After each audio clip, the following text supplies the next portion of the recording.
अस्सलाम वालेकुम। वालेकुम सलाम मियाँ। क्या खस्ता हालत बना रखी है आपने इस इमाम बारगाह की। पुरखों की ये मलकियत अब आपसे संभाली नहीं जा रही है। बेहतर यही होगा कि आप इसे हमारे हवाले कर दें। यह हमारी दिली ख्वाहिश है। और इस इमाम बारगाह के एवज में हम आपको वज़बुल अदा हदिया पेश करना चाहते हैं ताकि हमारे लिए जायज हो सके। मेरी ख्वाहिश है कि आप मेरा ये मुख्तसर सा नजराना कबूल करें। आपके जज्बात की कद्र है मुझे, पर अफसोस मैं इमाम बारगाह आपको फरोख्त नहीं कर सकता। पहले नजराने की रकम तो सुन ली होती जनाब। 5 करोड़ की रकम कोई कम नहीं होती। और रह गई आपकी आशानी की बात, तो इस शहर में जिस भी मकान पे आपकी नजर ठहर जाए वो आपका। आपने हमारे लिए जो सोचा उसके लिए शुक्रिया, लेकिन मैं फिर से अपने वही लफ्ज दोहराऊंगा, मुझे आपका नजराना कबूल नहीं। या अल्लाह, हम तो आए थे तेरे दीन की खिदमत के लिए, मगर ये इससे मंजूर नहीं। मियां साहब, इस इमाम बारगाह से आपकी मिल्कियत तो जाने ही वाली है। अब आपको फैसला ये करना है कि 5 करोड़ चाहिए या 5 गोलियां। आप जुल्मों सितम से ये पाक दरगाह हासिल नहीं कर सकते। आप हमें मजबूर कर रहे हैं मियां। तो ठीक है, जो आप मुनासिब समझें।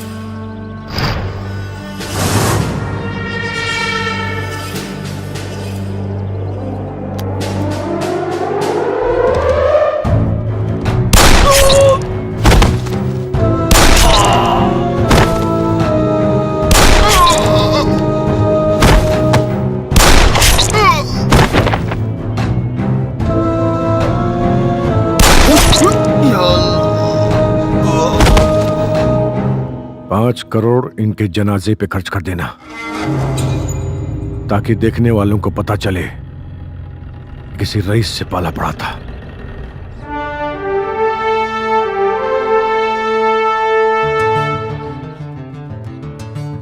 यहां साइन करो।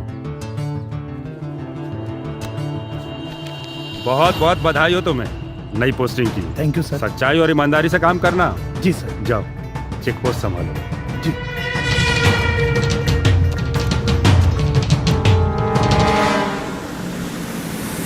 रोक रोक गाड़ी रोक।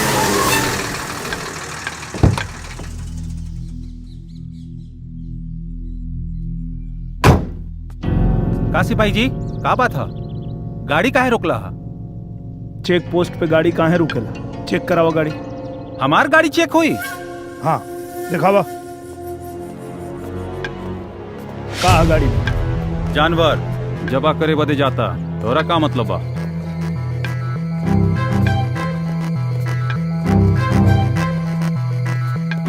कागज दिखावा। हमनी के काम बिना कागज पत्र के होला। अच्छा, ले जा चालान कटवाओ। चालान? बहुत डेंजर आदमी है ये। अबे डरात कहाँ है भाई? ले जो चालान कटवा, हम 4G रिचार्ज करवा के आवत हैं। चला। देखा तही के हमार चालान करवावेला। अली भाई। अरे भाई भाई, यहाँ कैसे? तोहार दुन्नू सिपाही हमार गाड़ी के चालान काटे खातिर बोलले बा।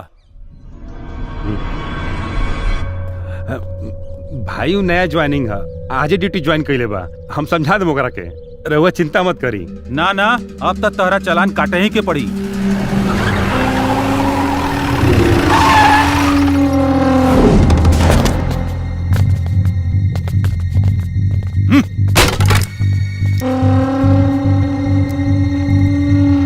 कारे दरोगा नायल बड़े का तो हिम्मत कैसे भइल हमार गाड़ी पकड़े के?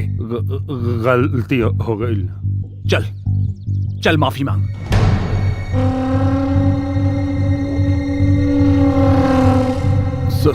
सॉरी। पैर पकड़ के माफी मांग। ए, सोच मत, पैर पकड़ के माफी मांग। समझ में नहीं आवत? माफी मांग। साहब की वर्दी छोड़। या तो चल, एकर वर्दी छोड़ दे ली। अरे तोर वर्दी पकड़ ले ली। अरे नया बोल। ज्वाइनिंग बाव कर। बोल का करबे? वर्दी छोड़ के बात कर। ए, ना छोड़ब तक को उखाड़ लेबे। देखबे वर्दी की पावर। चल दिखाओ दिखाओ। सिपाही रे, सिपाही रे।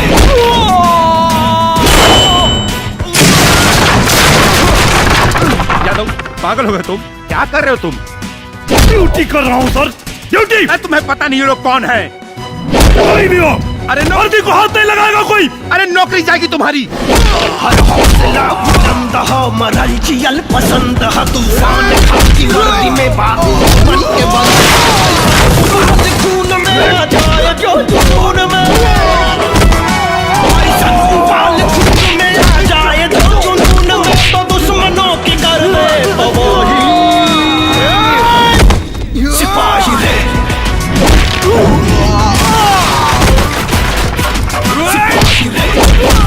सिपाही रे।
यादव समझ क्यों नहीं रहे हो तुम?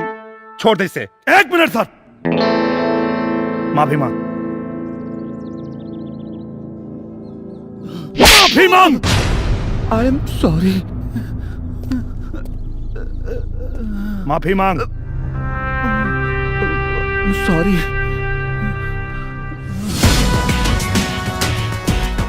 ये वर्दी हमारा स्वाभिमान है। हमारे स्वाभिमान पे दोबारा हाथ लगाने की जरूरत किया तो अब की बार तो सिर्फ मुताया है, अगली बार मारते मारते हगा देंगे। चल। सिपाही रे, यादव क्यों कर रहे हो तुम ये सब? वो तुम्हें मार देंगे, जान से मार देंगे तुम्हें वो। सिपाही रे।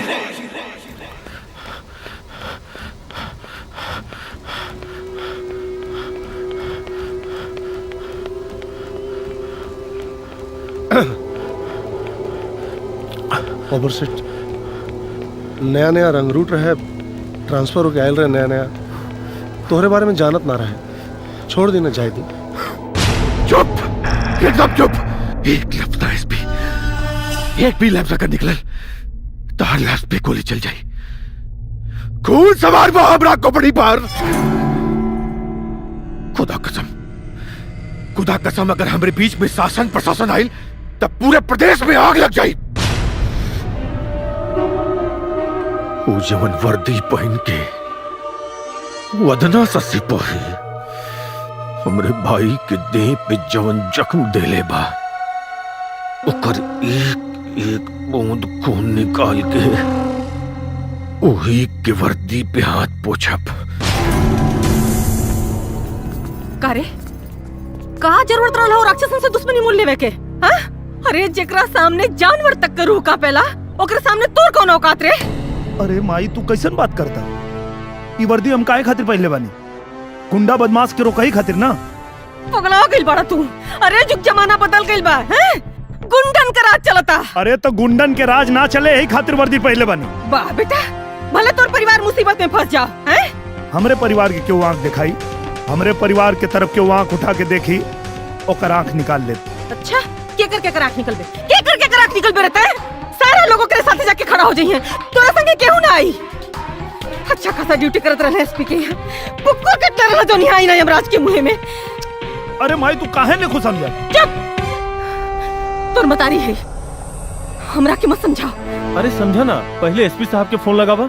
हमरा पक्का विश्वास बा कि पुलिस वाला के मदद जरूर करी। हाँ, फोन लगाओ, अरे लगाओ ना फोन एसपी के।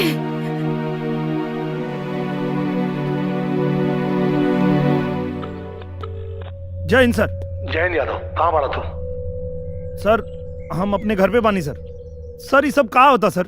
यहाँ घर के लोग हमके डांटा था, वहाँ पुलिस वाला लोग हमके थाना से भागे कहा था। हमरा सामने क्यों हमरे ऑफिसर पे हाथ उठाई और हम देखी। यादव, पुलिस डिपार्टमेंट के साथ नाइंसाफी बर्दाश्त ना कर, जल्दी आ जा तू। का कहला? अपने घरे बुलाओ तारे। अरे तो जाना, जाना बेटा, अरे जो न रे।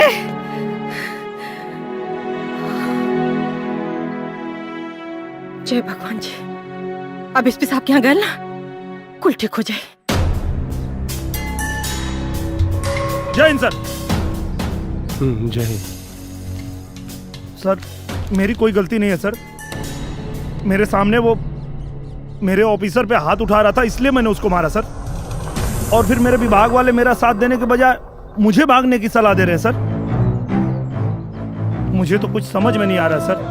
यादव, तुमने जो किया है ना तुम्हें अच्छी तरह मालूम है, उसके बाद भी अगर तुम्हें समझ में नहीं आ रहा है, कोई बात नहीं, कोई बात नहीं, सब समझ जाओगे। बस 2 मिनट वेट करो।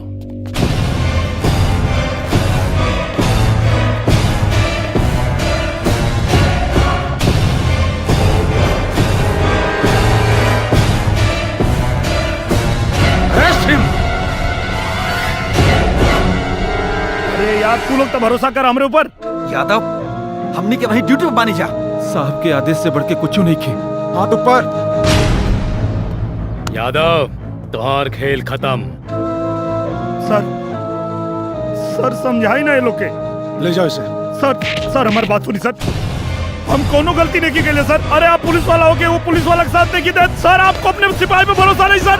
सर आप गुंडों का साथ दे रहे हैं सर। सर गलत कर रहे हैं आप।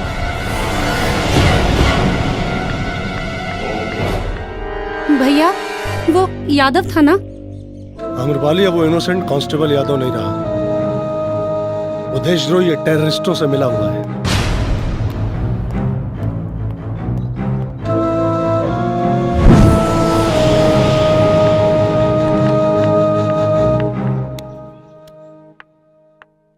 पता नहीं भैया को क्या हो गया। जब तक यहाँ पे यादव रह के दिन रात जी हुजूरी करा था तब तक बहुत सीधा आदमी था, और जैसे बाहर जाकर अपना काम करने लगा आतंकवादी बन गया।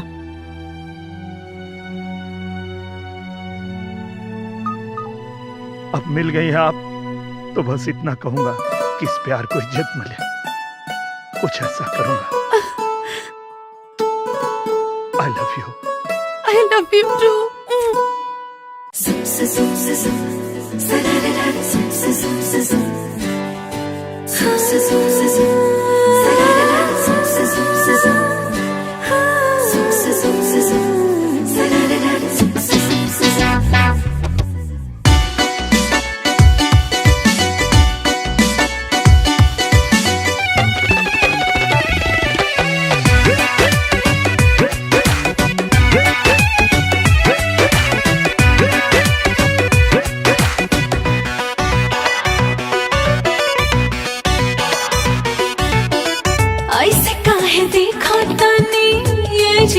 चोर खाने ऐसे काहे देखा तानी, ये जे रहुआ चोर खाने जवानी ये रोए घर जानी।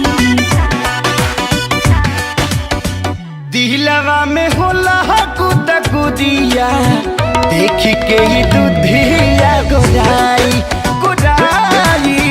दिलवा में होला कुदा कुदिया, देख के ही दुधिया गोराई।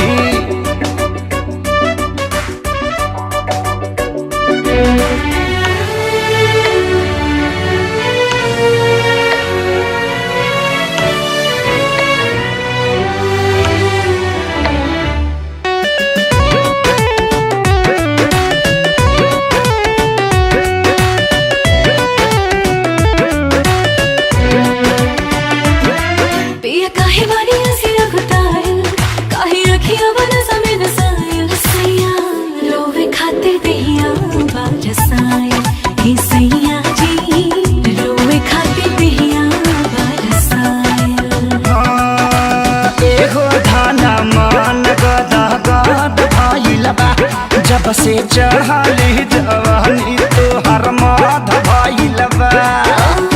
सावधान रहुए कामयाबी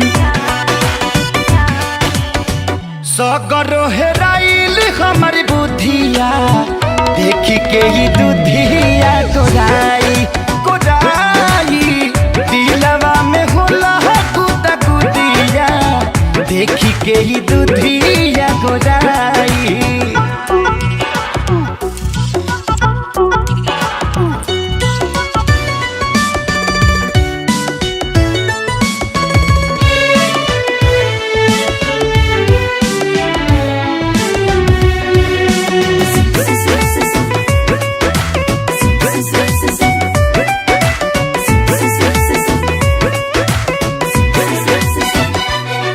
रुके कुछ दिन काले खेल जाई तेरे मन जाके रस मिल जाई सैया सबर करी हानि भेटाई ए सैया जी सबर करी हानि भेटाई।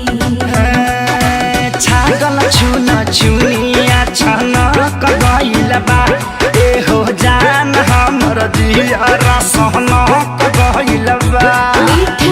बतिया में जनिया छुड़ाई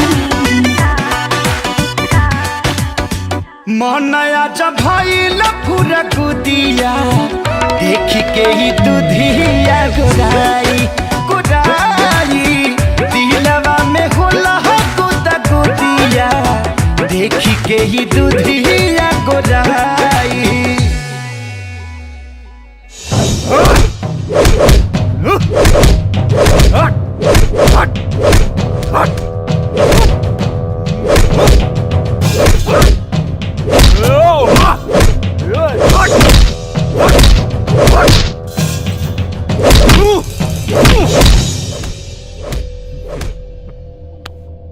बहुत गर्मी बना तोरे खून में है?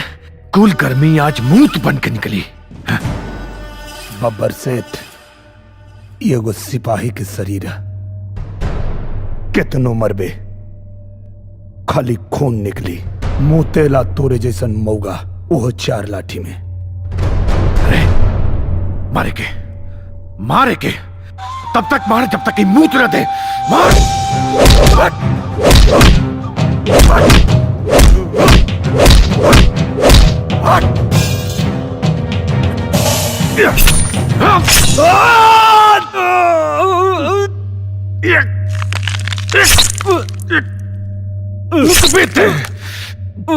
जरूर मुतबे मूत। बब्बर सेठ हमार मौत निकाले में तोरा 7 पोस्ट के मौत बारी आ जाई। सिपाही चले ताश तो खेलवे खत्म कर देता नहीं। ना ना ना ना ना ना ना ना बब्बर सेठ पूरा पुलिस डिपार्टमेंट फंस जाई और साथ में तू लोग भी फंस जीबा। अब पार्टी के छवि खराब हुई तो न लग। धोनी के हमेशा 24 घंटा पार्टी का डर लगल बा। अरे बब्बर सेठ तू टेंशन मत ले। एकरा पर तो देशद्रोह का ऐसा इल्जाम लगवाइब ना कि सारा जिंदगी जेल में चक्की पीसी। तब एकरा के पता चली कि बब्बर सेठ से ना बब्बर शेर से टक्कर ले ले बा। बाकी सब लोहा सिंह संभाल रही है। सिपाही बना देशद्रोही। दिनेश यादव नाम का एक सिपाही जिसकी हरकतों पर पूरा पुलिस डिपार्टमेंट शर्मिंदा है। दरअसल कल हथियारों से भरा एक ट्रक पुलिस के हाथों लग गया। पुलिस के आला अफसरों का कहना है कि यादव पुलिस में भर्ती ही इसलिए हुआ था कि अपने देशद्रोही साथियों की मदद कर सके।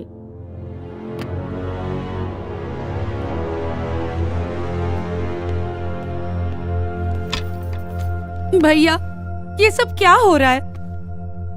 कहाँ क्या हो रहा है? सब मिलकर यादव को फंसा रहे हैं। ये सब झूठ है। यादव ऐसा हो ही नहीं सकता। एक मिनट तो और काहे का मतलब? ये जौन कुछ हो रहा बा नाटक है? हाँ भैया ये सब बिल्कुल नाटक ही है। यहाँ हम में से कौन नहीं जानता कि बब्बर कैसा आदमी है। सब मिलकर उसे फंसा रहे हैं भैया। भैया आप प्लीज कुछ कीजिए। आम्रपाली अभी तो इतना बड़ा भाई लो कि अपने बड़ भाई के काम में दखल दा। और इस सब तो हर काम नहीं खे कि का सही और का गलत। जाके अपन काम करा जा। जैसे गलत तो गलत ही है भैया, एक सीधे साधे आदमी को आप लोग ने आतंकवादी बना दिया। अम्रपाली, यादव शेर के पिछवाड़े उंगली करे चल रहे, वो भी बब्बर शेर के। अब देशद्रोह के जुर्म में सड़बे जेल के अंदर। बिना सोचे समझे आग में कूदने का नतीजा देख लिए। जोश में होश खोना बुद्धिमानी नहीं है। अब सड़ो। सर, इसके चक्कर में हमारी वर्दी भी जाती, लेकिन आपने मुझे बचा लिया। हम तैयार हैं सर इसके खिलाफ कोर्ट में गवाही देने के लिए। द्वार प्रमोशन पक्का देव। कल 12 बजे कोर्ट में पेश होते ही तो हर जिंदगी का 12 बज जाए यादव। यादव गलत नहीं है। क्या गलत किया? हाँ, गलत आदमी को पकड़ा और हमारे एसपी ने उसको फंसा दिया। देशद्रोह में छट्टा कहेगा। यादव कटेगा सबको, कटेगा सबको। आप दारू पीकर एसपी को गाली क्यों दे रहे हैं? ना रे, छोटा है। हाँ, पैसा घूसखोरी लेके एसपी बन गया। हम लोगों को कहते हैं चोरी करो। नल्ला पागल छोटा। तो क्या आप अपने दरोगा साहब से भी नहीं डरते? हमारा दरोगा साहब देखो वहाँ बैठा है। लागत चढ़। दुर्गा प्रसाद शुक्ल साहब हमारा साथ है। दरोगा साहब बोले करो, तुम जो कर रहे हो सही कर रहे हो। सर हम क्या करेंगे? हाँ, हमको डर नहीं है, सब सही कर रहा है। जो यादव कर रहा है सही कर रहा है एकदम। आपको सस्पेंड कर देंगे तो कर दे, घंटे से कर देंगे, क्या फर्क पड़ता है? मैं डरता हूँ क्या? वर्दी चली जाए चली जाए। प्रधानी का चुनाव लड़ूंगा, पीटीसी बन जाऊंगा। हाँ, ईमानदारी से काम करूंगा। मैं डरता नहीं हूँ। जाओ, दिया मसाला तुम लोगों को टीवी में दिखाओ, अखबार में छापो। एसपी चट्टा, एक नंबर का चट्टा। जाओ, तुम लोगों को मसाला दिया, दिखाओ टीवी में।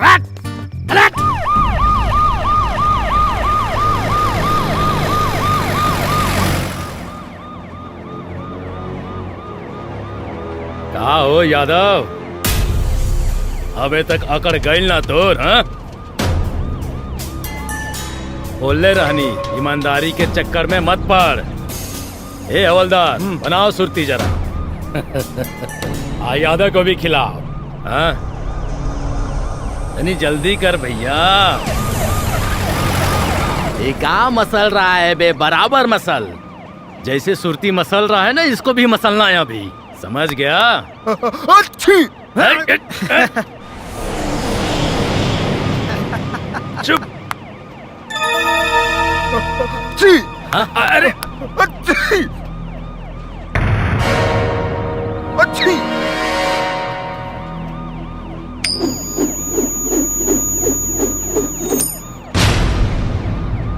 लाओ भैया।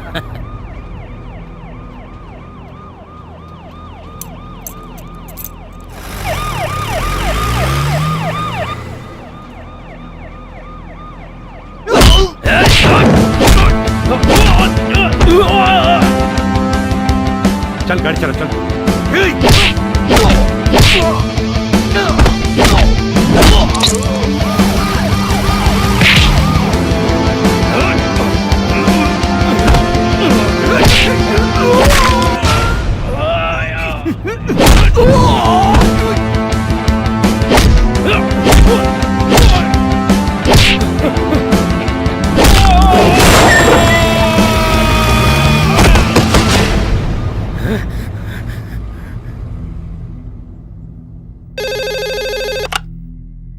हेलो सर, यादव फरार हो गया। फरार हो गया? क्या बकवास है लोहा सिंह? सही कह रहे हैं सर, देव सिंह ने गद्दारी की है। सर, जाते जाते वो सरकारी असला भी लूट ले गए। एक मुजरिम पुलिस कस्टडी से फरार हो गया और तुम क्या कर रहे थे? चप्पे चप्पे पे नजर रखो, किसी भी कीमत पर यादव की गिरफ्तारी चाहिए। चल फोन रखो।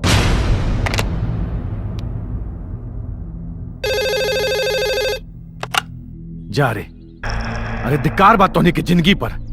एगो पता नहीं सा सिपाही तोरा पूरा पुलिस फोर्स के धोखा देके चल गई और तोहनी के हाथ में हाथ रख के बैठल बड़ा सन। खबर से बात सुन हमारे पहले। हमरे सबर का इम्तिहान मत ले एसपी, ना था आदमी हम जानवर नियर काटी ले। जितना जल्दी हो सके ओके पकड़, पकड़ ओके।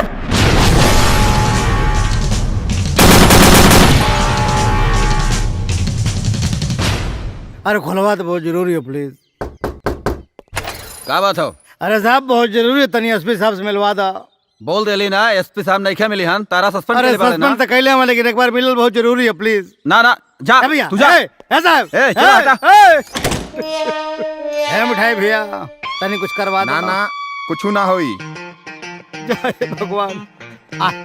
आवा आवा आवा तो है लोगों ने कमी और रहा। बतासा जी सुनने में आया कि एसपी साहब आपको सस्पेंड कर दिए। ना ना हमारा आरती उतारत रहा ना, सस्पेंड ना करिए तो का प्रमोशन कर दिए। हे महाराजा समय हम रोनिया कि तोहन लोग रहा जितना बोल रहे कुल दिखा देला टीवी में। आप तो बोल रहे थे मैं किसी से डरता ही नहीं हूँ। हे भगवान, तो जब शराब या पी ले तो ना डराइला, आज शराब उतर जाला तो डराइला गिला। बहुत बेकार आदमी हवा। अब मजो लेत हवा हमार ब्याह शादी उम्र में भाई लाओ। कहाँ जा भैया, भाग जाना तो कमरा सबरा फोड़ दे। भाग जा, कहा था हट जा, भाग हट। हे भगवान का करी दादा। जिन जाई कोई लड़िया नौकरिया पिया छोड़ दा। ए सेठ का रे बिरवा खाली गई बा कि स्वीटी से हमारे बियाह के बारे में कुछ सोचबा। मारा ससुर बियाह करबा, मारा पलटा से मुँहे लाल हो जाई। अब्बे बियाह कर या नहीं, चल गिलास धर सारे चाय पिया। चलन बियाह करे आ गई ना भविष्य का दरोगा। कौन दरोगा आयल हरे? अरे एसपी के दारू पी के गरिया देले बा और सस्पेंड हो गइल बा।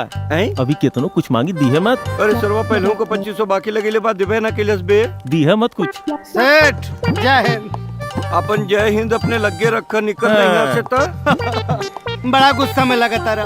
गुस्सा में ना हो, तेरी जलेबी खिया देता, बहुत भूख लगल हो। जलेबी? हाँ जलेबी खीबा? हाँ। 2500 पहले के बाकी बात देवे ना किला आलू जलेबा खाए। अरे तेरा जो तनख्वाह मिले वाली है दे दे। अरे अपन तनख्वाह लेके ओहरे रहा। मैंने सस्पेंड हो गई तो ना देबा खाए के। तब ले बुढ़ा घोड़ा के घास से ना दी। अरे तो डकैत ना है, दे दे। हमारे साथी होते पूछ। अरे हम साथी होती कुछ नहीं की। अरे एकदम फर्जी आदमी बा। पलट गई, दारू पियावत रहनी हो। ना ना देखा थे तू लोग के ईमानदारी। खिया तो बहुत भूख लगल हो। अरे निकल ले जा। पूरे वक्त में सब साथ छोड़ देला, तू देला छोड़। कहीं और चल जाए, निकल ले, भाग हट भाग सारे। निकला ना, कहली फर्जी आदमी बा।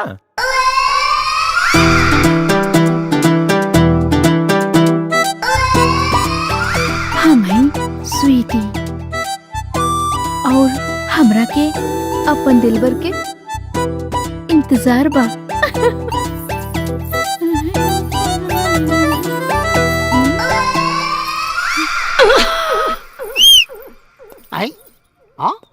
ए सिपाही जी,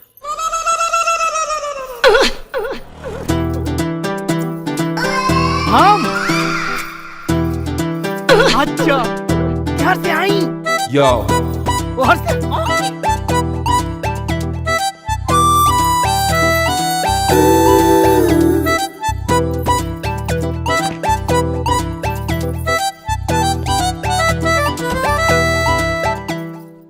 काहे बोलौलू हो? बैठा ना।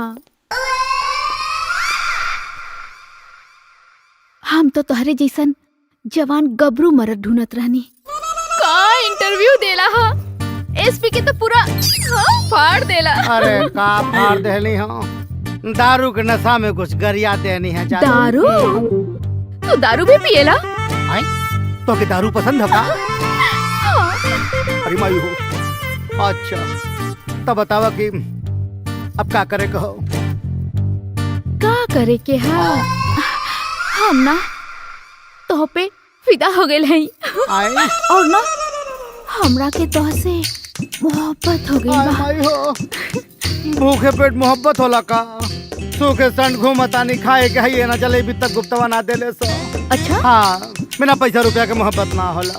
बस इतनी सी बात? हाँ मिल जाई। क्या दे?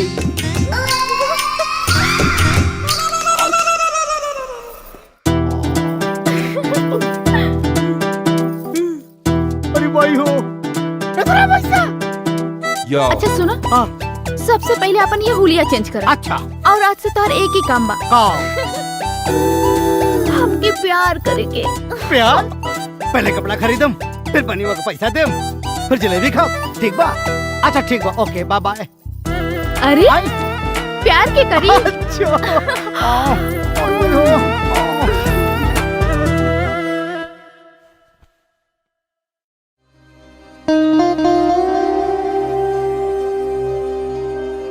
आई लव यू मैडम जी, आई लव यू।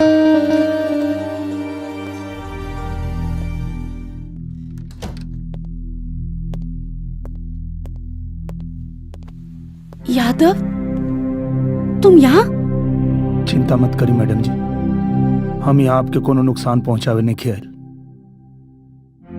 बस ही जाने खातिर आयल बानी कि आज पूरा दुनिया हमके देशद्रोही साबित करे पे लागल बा।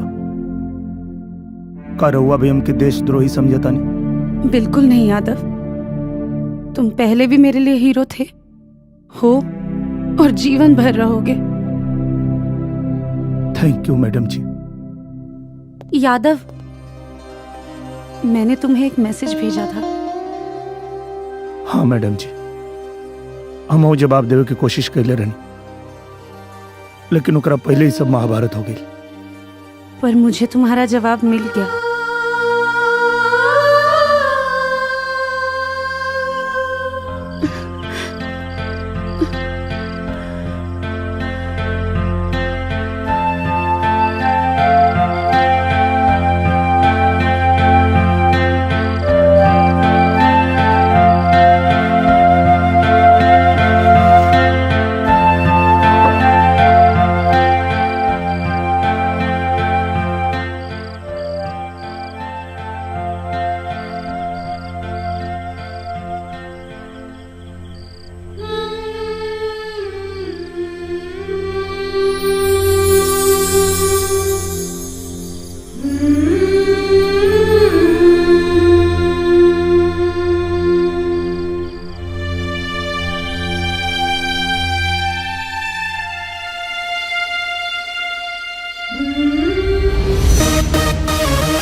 चाही रानी भर थरिया लेके सूत रहा हमारा के कोरा जी खहीन हो जाई भीन सारिया। सैया छोड़ दा, सैया छोड़ दा ई खटिया तू दूर दे बका, कहिया ये करा तुम्हें राजा दूर दे बका।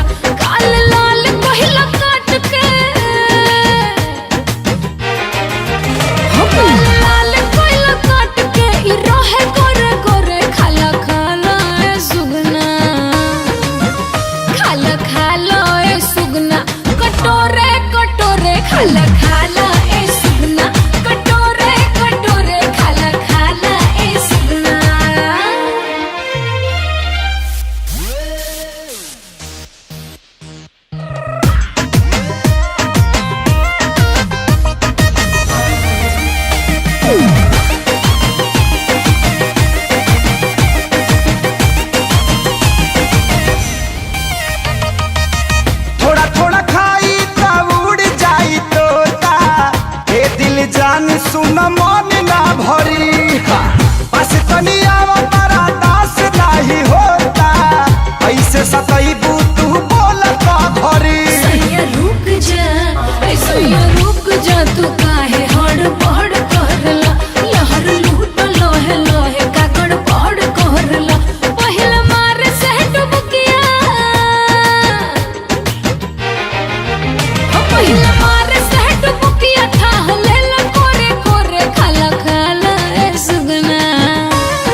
आवो खा लो।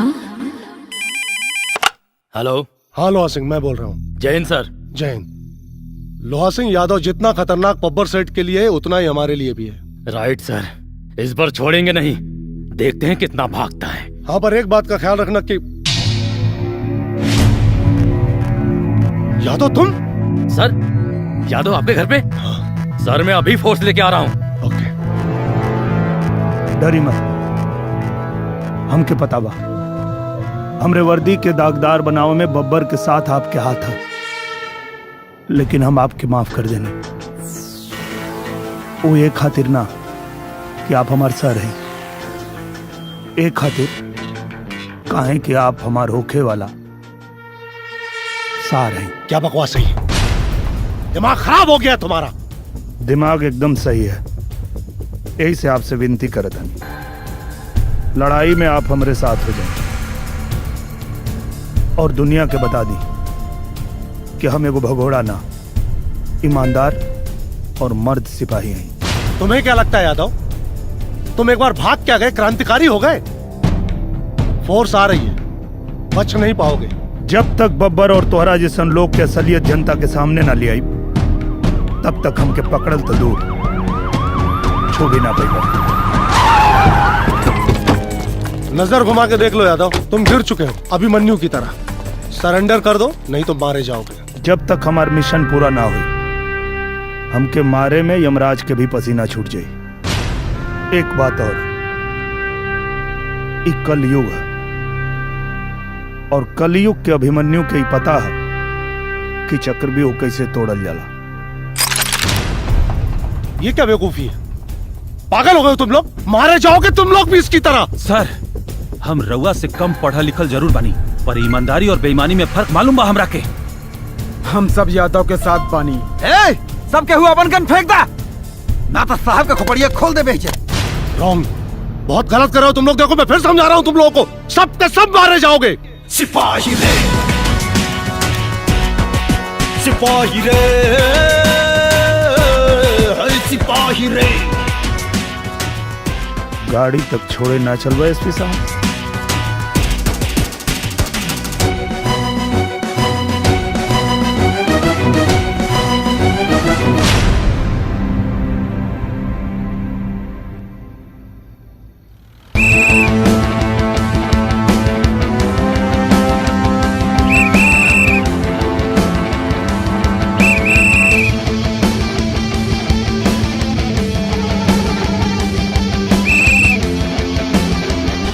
हमके एगो बात नहीं समझ में आवत, मतलब पुलिस फोर्स इतना निकम्मा हो गई बा कि एगो सिंगल पसली के आदमी पूरा पुलिस फोर्स के चकमा दे के निकल गई और पुलिस वाला हाथ पे हाथ धर के बैठे लगिल। सर ओवर सेट बात ये कि हमरे सिपाही ओकरे फेवर में बंदूक लेके खड़ा हो गई ना, हमरे खिलाफ।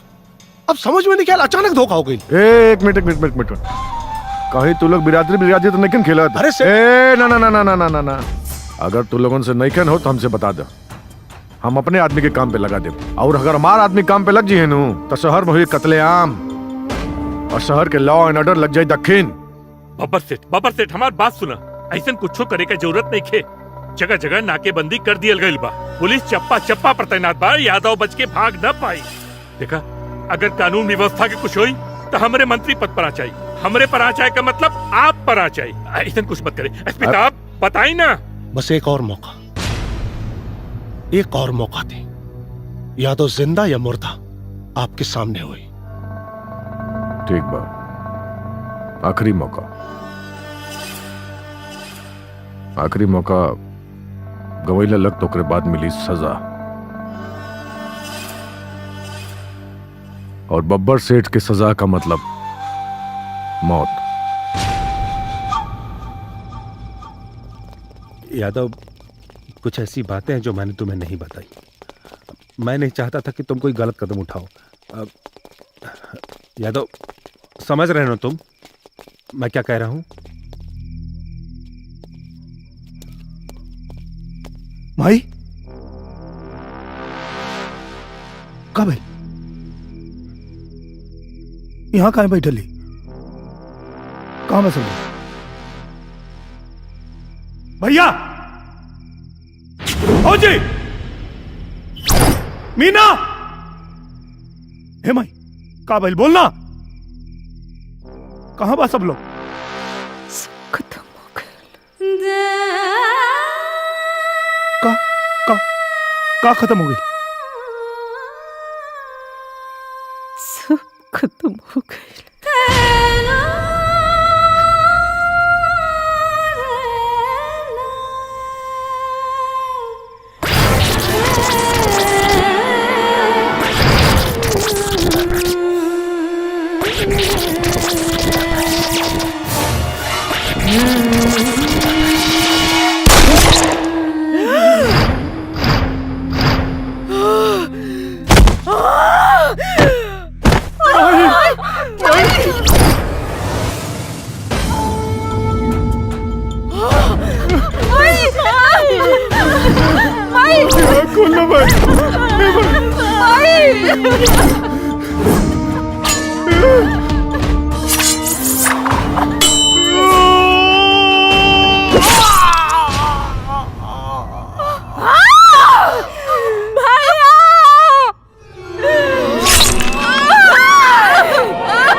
छोड़ दे हमारे बाबू के, छोड़ दे हमारे बाबू के, छोड़ दे हमारे बाबू के, छोड़ दे, अरे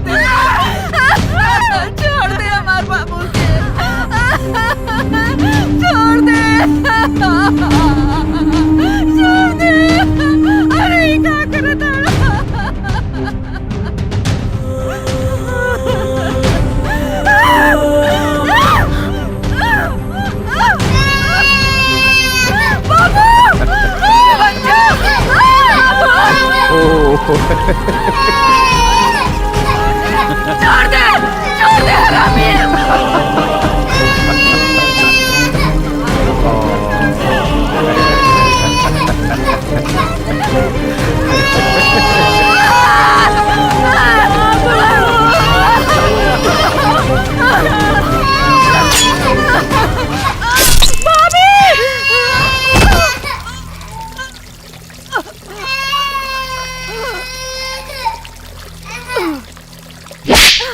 तेरी माँ का भाईजान ई का करत हुआ? तोरा के तो दोजक में भी जगह न मिली, एकरा के कुमारे मार देवा। मार मत मार मत।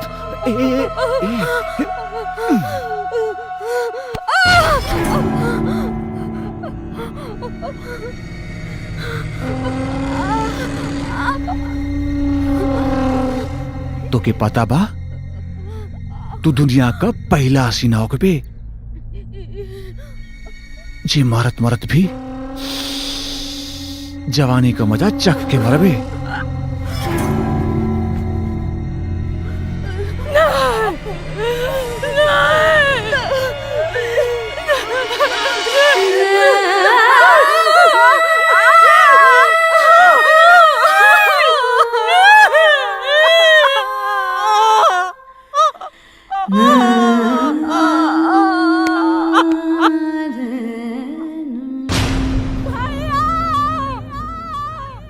पूरा परिवार का लाश देखे खातिर हम 9 महीना कोख में ना पले रही बेटा।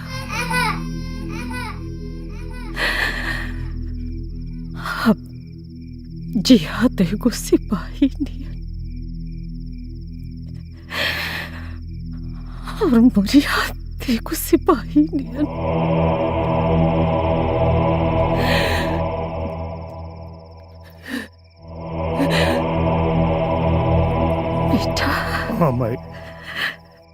वो पापियन में से एक भी पापी जिंदा बची तेरे मतारी की आत्मा की शांति ना मिली। क्यों न बची भाई, क्यों न बची, क्यों न बची बेटा, क्यों न बची भाई। लड़ाई में तो और मौत भी हो जाए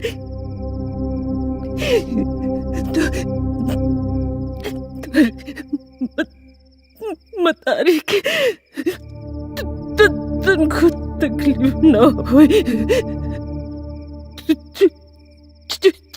छोड़ो छोड़ो मत, ना छोड़, ना छोड़ माई, ना छोड़, क्यों ना छोड़ माई, माई ना छोड़ माई, ना छोड़ माई, माई, माई, माई,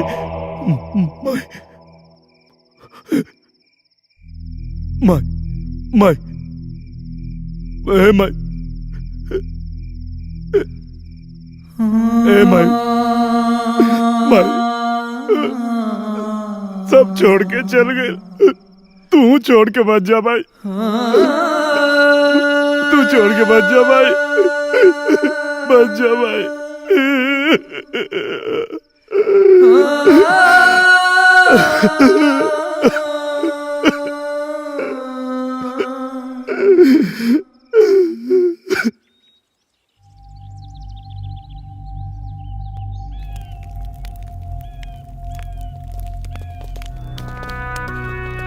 वर्दी के फर्ज निभावे खातिर हमार पूरा परिवार के आहुति चढ़ गई। अब अंजाम चाहे जौन भी होके, वर्दी पहनत समय जौन शपथ ले रही, अपने वर्दी और कानून की रक्षा के लिए अगर मेरी जान भी चली जाए तो भी मैं अपने कर्तव्य से पीछे नहीं हटूंगा। अपने शपथ के आखिरी सांस तक निभाई। ये आहुति सिर्फ तोहरे परिवार के ना, ये आहुति पूरे सिपाही समाज के परिवार के रहे। जब पुलिस ही पुलिस के दुश्मन हो गई तो गुंडन और बदमाशन के कौन दोष दिहल जाए। शासन और प्रशासन मिलके हमनी के खत्म कर दे। हमनी का कर पाई मर्दे, तारा ऊपर भी देशद्रोह के कलंक लगा देले बा सरवा। वही कलंक के मिटावे खातिर लड़े के बा। वो कलंक के मिटावे खातिर ई मिशन के पूरा करे के पड़ी, और ये मिशन के टारगेट बा बब्बर के असलियत समाज के सामने लियावल और वर्दी के बेगुनाही। बिल्कुल, इस लड़ाई में हम लोग तुम्हारे साथ हैं। पर साथ देवे से पहले एक बार और सोच लो, काहे कि हमनी जौन रास्ता पे निकलल बानी जा, जान कभी भी जा सकेले। जान तो उसी दिन चली गई थी जिस दिन अली ने मेरे ऊपर हाथ उठाया था। वर्दी के सम्मान खातिर मरल जरूरी बा। हमहू मरे खातिर तैयार बानी। जान जाए तो जाए। बिल्कुल। लेकिन यादव, हमारा एक सिपाही लोहा के हाथ लग गया है।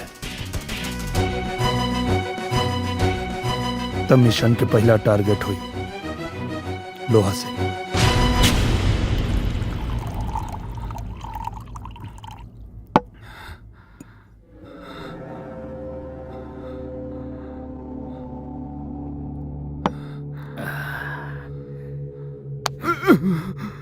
हमके पता तो यादव के बारे में जाने ले। ना साहब, हमके कुछ पता नहीं। बोल ससुराऊ कहाँ मिली? ना साहब, हमके ना मालूम। बता दे ना तो तोरा के। ना साहब, हमके कुछ पता ना। मार के तोर चटनी बना दे। ना साहब, हमके कुछ पता ना। नहीं क्या पता तोरा के? नहीं साहब, हमके कुछ बहुत पता ना। हम सच कहता नहीं साहब, हमके कुछ पता ना। बहुत मार पी मेरे। नहीं साहब, हमके कुछ पता ना। अरे तू खड़ा खड़ा मुंह का देखत बाड़े, जो जाके दारू ले आओ। जी सर।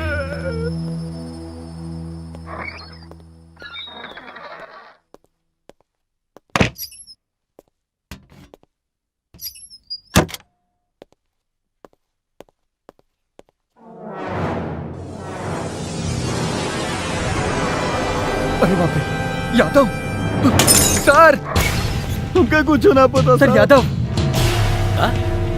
यादव जी सर, सर सर ऐसे रहे।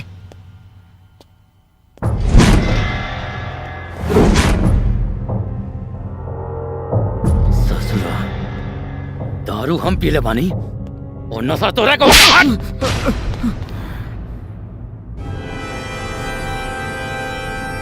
सिपाही रे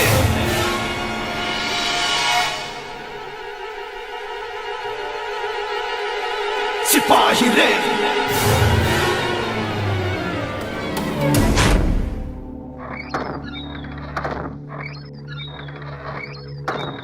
ही का होता।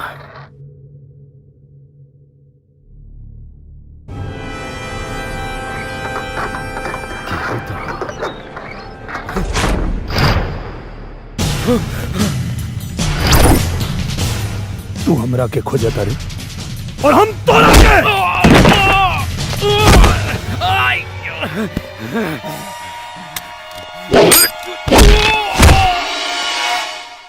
यादव हमरा को माफ कर दे, हमसे बहुत बड़ा गलती हो गई।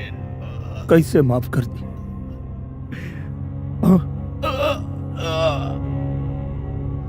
आज एगो सच्चा सिपाही कानून तोड़े पे मजबूर हो गए। का गलती के लिए रनिया? माफ कर दे यादव। बताओ का कसूर रहे हमार? ईमानदारी से ड्यूटी के लिए रन, ये कसूर रहे ना? माफ कर दे यादव। हमारा परिवार के का कसूर रहे? बोलना, बताओ। माफ कर। हमारा भाई के क्या कसूर रहे? हमारा भौजा के क्या कसूर रहे?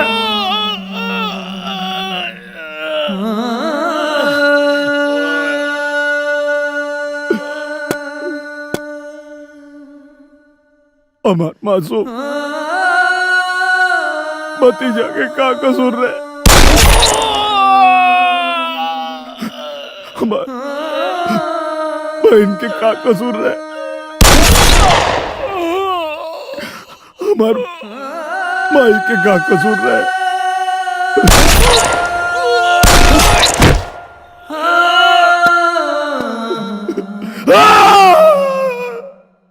नया मॉडल बुझाता रे। हाँ भैया, कल रात में मंगवाई। हाँ ना, तो 8-10 गो और भी मंगवा ले। लेकिन ठीक है भैया, ठीक ले रहा।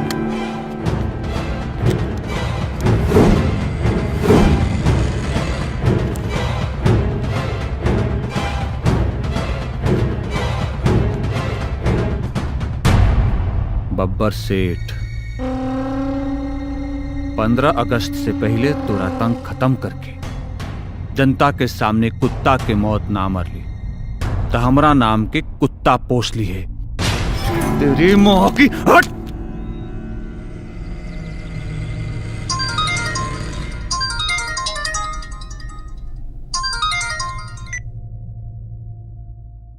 का बब्बर सेठ, कैसन लगल हमार तोहफा? बहुत अच्छा, बहुत अच्छा। बाकी एक बात याद रखिए, हमारा रिटर्न तोहफा तो के बहुत महंगा पड़ी। इतना जल्दी का बा? सब इकट्ठे दे दी है। बहुत जल्दी तोरा के एगो और तोहफा दे। तब तक के लिए बाय।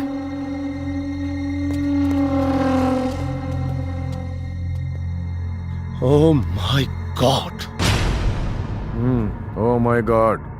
काली लाल बत्ती में घूमत तू लोग। और जदुआ तोनी के छाती पर बैठ के तांडव कर रहा बा। देखा बब्बर सेठ, आप चिंता मत करी, सब व्यवस्था जल्दी हो जाएगी। ए मंत्री, नेता वाला भाषण ना, हमके रिजल्ट चाहिए, रिजल्ट। यादव चाहिए हमके। बची ना, पुलिस वाले के मर रहे बब्बर सेठ। कौवा कौवा का मांस ना खाला।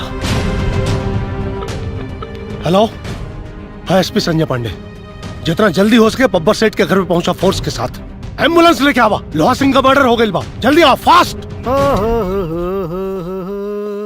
Hello mister Gyanilal Gupta, how you? अरे बड़ा लाल पियर पहन के टहरत हुए भाई। उसके ऊपर मत जाओ। सबसे पहले 2500 तुम्हारे 2500 रुपए का उधार। ये बाकी वाला है 500 ज्यादा है, उसमें से 250-250 तुम दोनों टिप ले लेना। जियो से। और सुनो, करे कहाँ से इतना पैसा पागल कि पैसों दे देला से टीपो देता। नौकरिया फिर से लग गई का? नौकरी नहीं, छोकरी मिल गई है। छोकरी? छोकरी मिल गई है। दरअसल उस दिन जब तुम लोगों ने मुझे डांट कर भगाया, मैं बहुत मायूस था। मैं रोड पकड़ कर जा रहा था। अच्छा? जैसे ही गुप्ता रोड पकड़कर गुप्ता चौराहे पर पहुंचा तो मैं टर्न मारा गुप्ता गली में, और गुप्ता गली में गुप्ता निवास के पास एक खूबसूरत लौंडिया ने सीटी मारी। भाई लौंडिया खूबसूरत थी, मैं ऊपर छत पर गया, वो मुझसे लिपट गई। उसने कहा तुम्हारी खूबसूरती पर, तुम्हारी गबरू जवानी पर मैं मर रही हूँ, तुमसे मोहब्बत करना चाहती हूँ। मैंने भी उससे कहा तुम फिदा हो गई हो तो मैं भी तुम्हें पसंद करने लगा हूँ। हम लोगों ने रोमांस किया, उसने हमें पैसे दिए और उसने कहा सिर्फ आओ मुझसे रोमांस करो, तुम्हें पैसे ऐसे ही देती रहूंगी। एक मिनट, पेड़ा कैसे है? 300 रुपया किलो। 500 रुपए पकड़ो, 200 रुपए टिप रख लो और मुझे 1 किलो पेड़ा दो, मुझे बजरंग बली को चढ़ाना है। अरे तो टिप दे। Don't waste time, time is money, money is time, please जल्दी करो। अरे अंग्रेजी मत झाड़ दे थे ना तो लगा क्यों नहीं आवे। नौकर तुम खड़े खड़े क्या देख रहे हो? के नौकर नौकर नहीं तो क्या मालिक बोलूंगा गधे। बाल झड़ गए तुम्हारे पागल कहीं के। हाँ चलो मीठा लाओ, पट पट पट पट पट। दरअसल क्या है कि कल 2 बजे का टाइम मैंने उस लौंडिया को दिया है। लौंडिया ने मुझे 2 बजे अपने घर पर बुलाया है, इसलिए बजरंग बली को प्रसाद चढ़ाकर मैं वहीं जाऊंगा। Bye bye. ले निकल यहाँ से निकल। अंग्रेजी बोला था करे कौने ही छोकरी और लवंडिया के बात करत रहली। सुनला है का ड्रेसवा बतावलस है? कौन एड्रेस? गुप्ता चौराहा, गुप्ता रोड, गुप्ता गली, गुप्ता निवास। अरे तोरे भदेली में चाटता। अरे सर वो है बतसवा। हाँ टाइम कितना बतैला सकाल? 2 बजे। 2 बजे? हाँ। कल 2 बजे सारे के रगड़ल जाई जरूर। अरे बतसवा कोड दे तो के।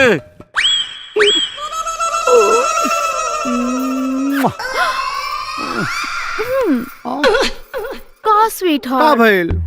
स्वीटी कितना स्वीट से ओठ छोड़ के कहाँ लागल बड़ा? ए करे जा, तोरे बदन में जहाँ भी छुईला लागल रसगुल्ला टपकत हो। साची आई तो हर करे जा धलकाता है, इतनी तेज का है। आई लगता कि राहु के तू आ गई। राहु के तू? भैया भैया कहाँ जा गए तुहार? अब हम तारा के कहाँ छुपाई?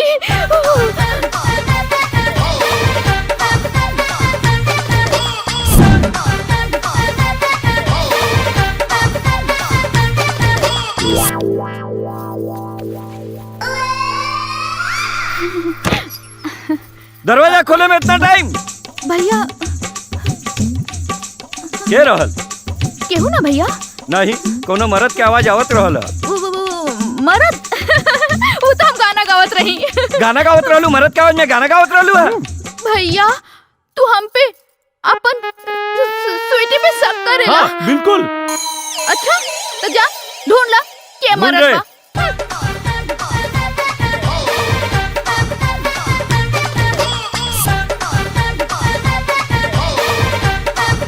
का भैया हो गल सब शक दूर? कुछ ना बहन करे, तू हमार बहन पे शक करत हुए, गलत गलत इल्जाम लगावत हुए। मेरे प्यारे सिपाही दोस्तों, मेरे साथ जो भी हुआ आप सब उससे अनजान नहीं है। मैं देशद्रोही हूं या सच्चा सिपाही हूं, सच्चाई आप सब जानते हैं। हाँ ये बात अलग है कि कोई आवाज उठाने की हिम्मत नहीं कर रहा, पर एक बात ध्यान रखिएगा, जो आज मेरे साथ हुआ वो आपके साथ भी हो सकता है। माँ, बहन, भाभी, पूरे परिवार के लाश की कल्पना कर सकते हैं। कल्पना मात्र से ही रूह कांप जाती है। मैं आप सबसे इतना ही कहना चाहता हूं कि आप अपने आत्मा से एक बार जरूर पूछिएगा कि इस धर्म और अधर्म की लड़ाई में आप किसके साथ हैं। अगर आपको लगता है कि मैं देशद्रोही हूं तो मेरा साथ मत दीजिए, लेकिन अगर आपको लगता है कि मैं एक सच्चा सिपाही हूं तो अपने आत्मा की आवाज जरूर सुनिएगा। जय हिंद। सही कहा था यादव, अब भैया हमनी के डिपार्टमेंट देत का बा। हमनी के स्थिति सबसे गैल गुजरल बा। आ खादी के सामने तक खाकी एकदम अपाहिज हो गईल बा। का हो हमनी के यही दिन खातिर वर्दी पहन ले रहनी जा कि अपना अफसर के कुत्ता के खाना खियावल जाए और मंत्री जी के लड़का के स्कूले छोड़े जाए जाओ। पिताजी हमरा स्कूल में सब लड़का हमके सिपाही के लड़का कह के चिढ़ावे ले। तू यादव अंकल जैसन कोनो काम करा ताकि हमहू फक्र से कह सकी कि हमार पिताजी सिपाही हवे। हई रउआ ली, हमरा बेमानी के जेवर ना चाहिए। का हो का सोचा ताड़ा? सोचे के का बा, यादव के साथ देवे के बा। का हो सिपाही जी, यादव के वीडियो तो वायरल हो गई बा, रउआ केकर साथ बानी? वैसे दिल से तो यादव के साथ बानी, लेकिन नौकरी से मजबूर बानी। रोवा जाए यादव जी के साथ दी।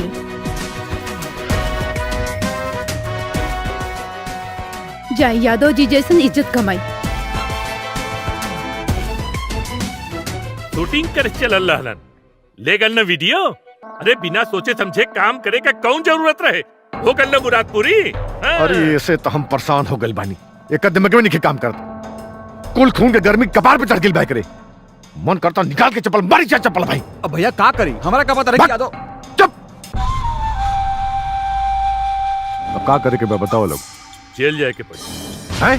दोनों जने के जेल जाए के पड़ी और का? ए सुना, दहिया के चमड़वा निकलवा के भूसा भरवा दे वहीं।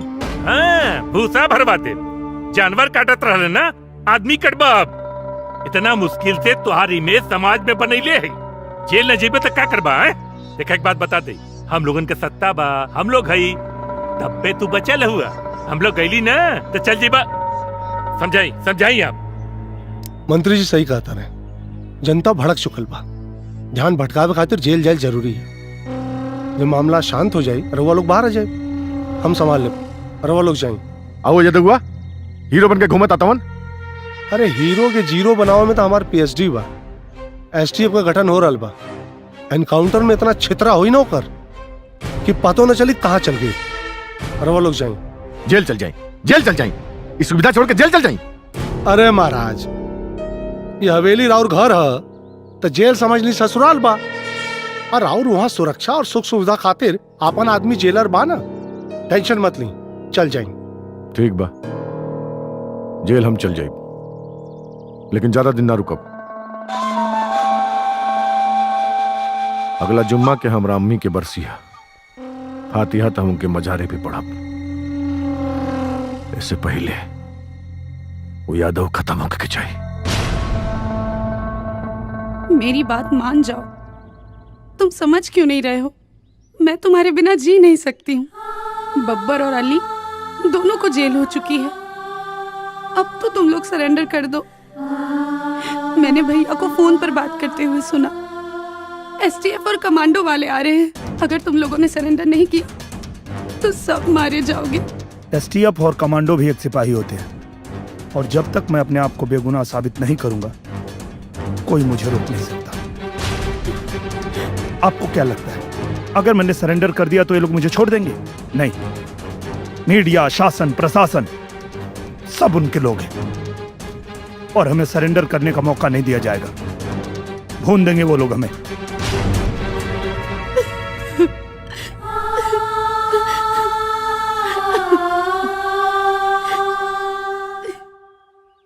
चिंता मत करो, मिशन पूरा करने से पहले मरूंगा नहीं मैं। जौन वीडियो के लिए कितना बवाल मचैले बड़ा लोगन, यादव कोनो युधिष्ठिर ना बनन कि जौन कहियन सच कहियन। बब्बर सेठ के और उनके लड़का के जेल भेज दियल गइल बा, और वीडियो के जांच के लिए फोरेंसिक लैब भेज दियल गइल बा। हाँ बताइए आप एसपी साहब। देखिए, हमने यादव को सरेंडर करने का पूरा मौका दिया, लेकिन वो हमेशा भागता रहा। अब एसटीएफ का गठन हो गया है और यादव को देखते ही गोली मारने का ऑर्डर पास हो चुका है। रही बात उस वीडियो की, तो नेताजी एक ईमानदार जनप्रतिनिधि हैं और मैं एक रिस्पॉन्सिबल पुलिस ऑफिसर। अभी आप लोगों पे डिपेंड करता है कि उस भगोड़े मुजरिम की बात मानते हैं या हम जैसे जिम्मेदार लोगों की। Excuse me. चल प्रणाम। अरे मालिक का जा कचवा बनी है गोलगप्पा। अबे नौकर, ठीक से साफ करो, गर्दा दिखना नहीं चाहिए। ओके। अरे पतली कमरिया हिलावे लपा लपा। अरे मालिक का जा कचवा बनी है गोलगप्पा। बड़ा गाना गावत रे भाई। गाना इसलिए गा रहे हैं कि बहुत खुशी की बात है। खुशी? यस। कौन सा ऐसा खुशी मिल गई भैया? कल मैं अपनी गर्लफ्रेंड के साथ रोमांस कर रहा था, तभी एक हलकट टाइप राहु और एक चिरकुट टाइप केतु आ गया। वो दोनों दरवाजा खटखटाने लगे। मैं घबरा गया, मुझे लगा कि आज तो मैं पकड़ा गया। लेकिन हमारी गर्लफ्रेंड बहुत तेज टाइप निकली। उसने कालीन में लपेट कर एक कोने में मुझको खड़ा कर दिया। वो दोनों राहु केतु पूरे घर में ढूंढते रह गए, हमको पाया नहीं और लौट कर चले आए। और उसके बाद मैंने वही कालीन बिछाया, अपनी गर्लफ्रेंड को लटाया और फिर क्या क्या क्या क्या हुआ जिसकी तुम लोग कल्पना नहीं कर सकते हो। ओह माय गॉड, मैं तुम लोगों को एक कहानी को सुना रहा हूँ। एक काम करो, ये पकड़ो 2000 रुपए। मंदिर पर 2000 रुपए के बतासे, क्या बोला मैंने? मंदिर पर 2000 रुपए के बतासे बंटवा देना। मेरी राहु और केतु की शांति के लिए मेरी गर्लफ्रेंड से मुझे कल 2 बजे मिलना है और मुझे उसके लिए लहंगा खरीदना है। इसलिए मैं जा रहा हूँ भूतनाथ की दुकान पर। ओके माय डार्लिंग, आई एम कमिंग। और मारा हमरा के बुझाइल राहु केतु के बा के सेठ। अब अहिनो कुछ बिगड़ा लाई बा। तू अपना बहन स्वीटी के बिया हमरा से कर द। कहीं बतासवा कुछ ऊपर नीचे कर देलस ना तो हम बिया नहीं करब। सारे 5 लीटर पेट्रोल के इंतजाम कर, काल जला के बतसवा के राख कर दे राख। ठीक है। हार मांगे ले ना दुनिया हार मांगे ले, आए हाय हार मांगे ले ना दुनिया हार मांगे ले। दुनिया तोहरे जैसन लामा हर भातार मांगे ले। दुनिया तोहरे जैसन लामा हर भातार मांगे ले। दे दो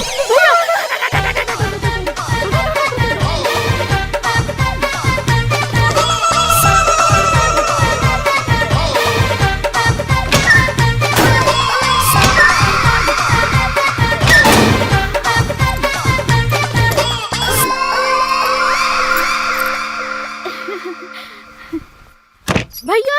चुप। का भेल भैया? चुप रहो। घर में बहुत बुरी आत्मा घुसल हो। अच्छा आत्मा? आज पेट्रोल छिड़क के हवन कराबो के जलाई, पक्का जलाई। नहीं भैया, ऐसा तो कुछ नहीं बा। बिल्कुल है, बहुत कुछ है। ई का कर? अरे जल्दी जल्दी छिड़क, जल्दी जल्दी छिड़क। नहीं भैया, जल्दी जल्दी छिड़क। तो के समझ में आवत हो? कुछ ना समझ में आवत हो। प्यार के भूत चढ़ला। मालिक माचिस मारी, जलाई जल्दी जलाई। ना भैया, जलाई से पर्दों में लगाई, पर्दों में। हाँ पूरा घर में आग लगा दी सेठ जी। वो में हाँ जलाई सेठ जी जलाई। अरे भैया सब कुछ जल के राख हो जाई, आज का भूत जल जाई। भैया तोहर कुल संपत्ति जल के राख हो जाई। बुतावा अरे बुता जल्दी बुता। पकड़ निकालो जल्दी।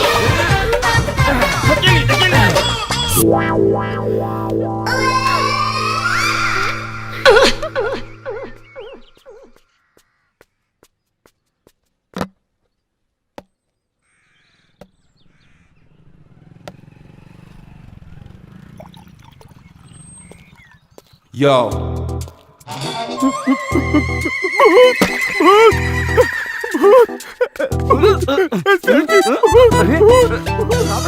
Hello mister Gyanilal Gupta. सारे कहाँ घुसा रे? भाई साहब होत रहे। अरे मैं बतासा हूँ बतासा। अरे तू जिंदा कैसे बढ़े? आए? मुझे मर जाना चाहिए था क्या? न कहीं तुम लोग मेरी मौत की साजिश में तो नहीं लगे हो? न क्योंकि कल तुम्हारी ही तरह 2 गधे राहु केतु घर में आग लगाकर मुझे मारने की कोशिश कर रहे थे, लेकिन वो तो मैं बच गया। मेरी गर्लफ्रेंड खुदा की बनाई हुई नंबर 1 पीस है। जब वो दोनों गधे घर में आग लगाए, मेरी गर्लफ्रेंड ने मुझे संदूक में बंद कर ताला लगा दिया और ताला लगाने के बाद चाबी आग में फेंक दिया। अच्छा। हाँ, और इसके बाद जब वो जलने लगा तो फिर लड़की ने कहा, मेरी गर्लफ्रेंड ने, देखो तुम्हारी सारी प्रॉपर्टी जल रही है। दोनों गधे अपनी खोपड़ी में लाद कर बॉक्स बाहर निकाले और मैं बच गया। मेरी गर्लफ्रेंड से मेरी शादी होने वाली है, वो आने वाली है। तुम लोग फटाफट 15 किलो मोती चूर के लड्डू पैक करो, हमें मंदिर में शादी करनी है। 1 मिनट फोन करता हूँ। Darling, oh my darling, my sweet heart, my baby, come on, जल्दी आओ, मैं वेट कर रहा हूँ तुम्हारा। ओके ओके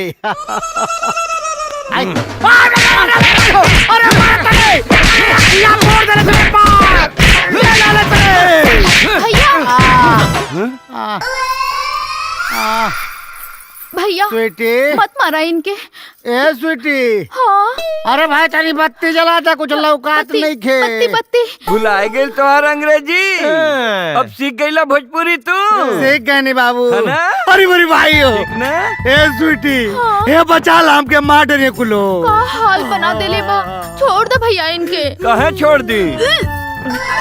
अरे का भैया हम इनका बच्चा के माई बने वाला बानी। ए भैया, ए ज्ञानी गुप्ता भैया, हमके जायदा हम जाते हैं लुधियाना, कोई खेती वेती करब कुल भैया छोड़ दे हमके जायदा। कहीं ना जाके मैं ब्याह करके ही जाके पड़ी। का करबा ब्याह करके? इतना पेल के मार देले हवा, आँख हो गए हवा अनहर। जितना लड़का बच्चा पैदा हुए सारे कुल अनहर पैदा हुए हैं। अब चाहे अनहर पैदा हो चाहे ढेबर पैदा हो। अच्छा तो के तो ब्याह कर ही के पड़ी ससुर। हमार का होई? तू मामा बन गया सारे। मामा चुप।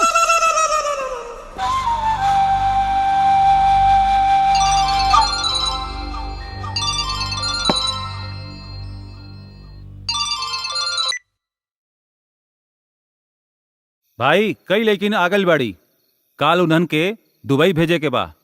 एक लड़की तक कमाले बिया, कैसा वहाँ से निकले के व्यवस्था करा, रात रंगीन हो जाई भाई। चल चल रख, ठीक बा, हम बताओ तनी। आई आई भाई। भाईजान 4 घंटा खातिर जेल से बाहर निकल कर व्यवस्था करी ना। पगला गल बड़े, कुछ ऊपर नीचे हो गए तो सारा प्लान गड़बड़ा जाई। भाईजान भाईजान प्लीज, सिर्फ 4 घंटा खातिर, 4 घंटा बाद हम खुद वापस आ जाए, कुछ ना हुई। भाईजान जेल में मन एकदम औजिया गेल बा, प्लीज भाई। ना मन बे। अच्छा ठीक बजो, लेकिन जल्दी आ जाइए। ठीक बा भाईजान, ठीक बा। ए जेलर, हमार भाई 4 घंटा खातिर बाहर जाई, व्यवस्था करा। अरे जैसन राव रिक्शा सेठ जी, चला ली बाबू। जो भाईजान खुदा हाफिज। खुदा हाफिज। ध्यान से जाइए।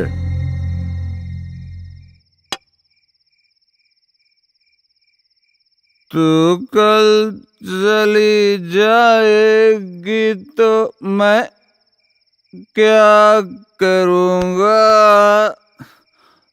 तू याद बहुत आएगी तो मैं दुबई चलाऊंगा। भाईजान आवत नहीं, तुम जाओ उधर जाओ शू शू करने।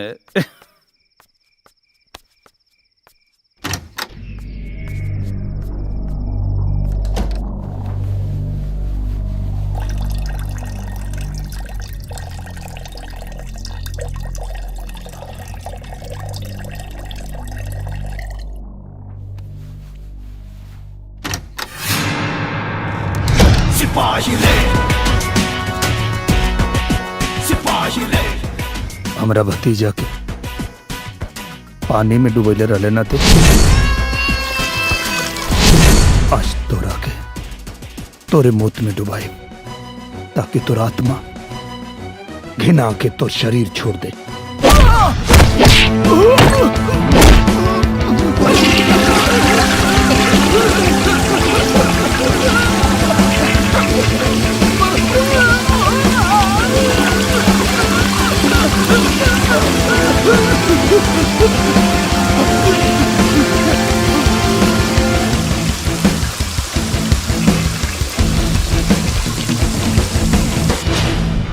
वाह ब्यूटीफुल जान, मैं तुम्हारे लिए ताजमहल बनवाऊंगा। सिपाही ले, सिपाही ले। सत्यमेव जयते, सत्यमेव जयते, जयते सत्यमेव जयते, सत्यमेव जयते, जयते सत्यमेव जयते।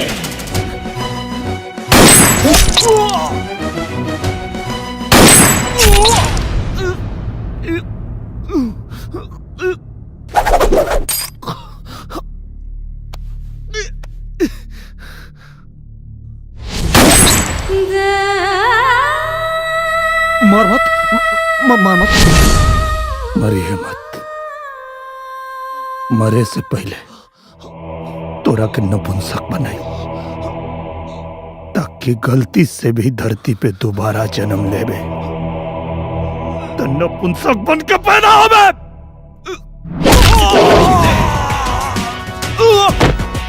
सिपाही रे, सिपाही रे, मरिए मत, मरिए मत, सिपाही रे, मरिए मत।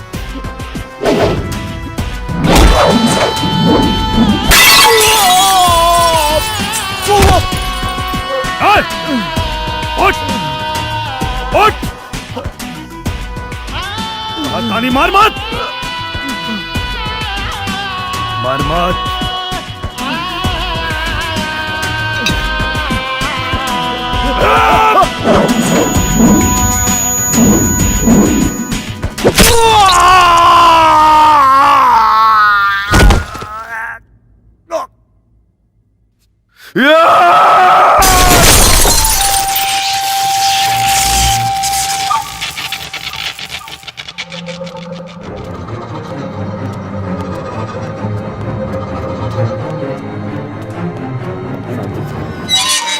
ना छोड़ो, मार देना, छोड़ो अपना, मार देना करके, मार दे। पंपर सेट पर का जरूरत रहा अली की जेल से बाहर भेजला के? कौनो काम करे से पहले एक बार पूछ तो ले होती। अरे जवाब देत मुश्किल होता, कैदी जेल से बाहर गई कैसे? अरे मार बात सुना तब ना, अमर भाई को गोली मार दे रे। वही दिन तो काबिल रही, लेकिन तू रोक ले ओके। बाबर सेठ, देखा वीडियो बहुत वायरल हो चुकल बा। अब वो जनता की नजर में हीरो बन गई बा। अरे सिपाहियन की नजर में तो पहले से हीरो रहल। हमरा से तो मीडिया के सामने जवाब देते नहीं खे बना था। लगा था कि सत्ता भी हाथ से चल जाई। सत्ता चल जाई, सत्ता चल जाई। हमार जिगर से प्यारा भाई चल गई तो क्या सत्ता के लगल बा? कान खोल के सुन ले तू लोग, अगर ज़ारत से पहले मुझे तो ना ठोकाइल तो तू लोग तो तोड़ के फेंक दे।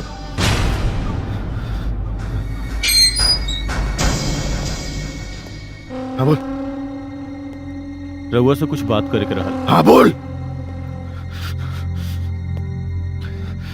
एसपी के बहन से यादव के चक्कर हा।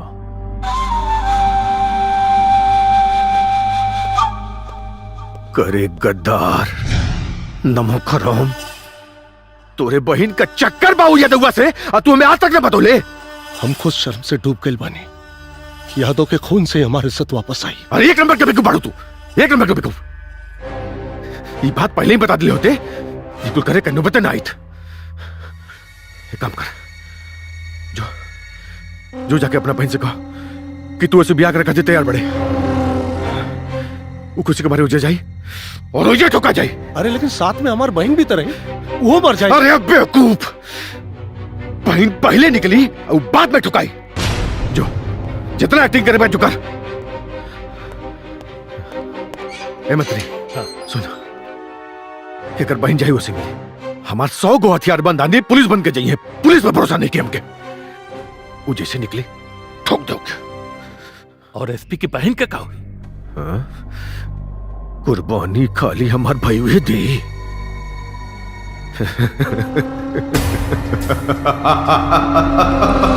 सर बस जेल तक पहुंचने का रास्ता मिल जाता। मिल जाएगा यादव।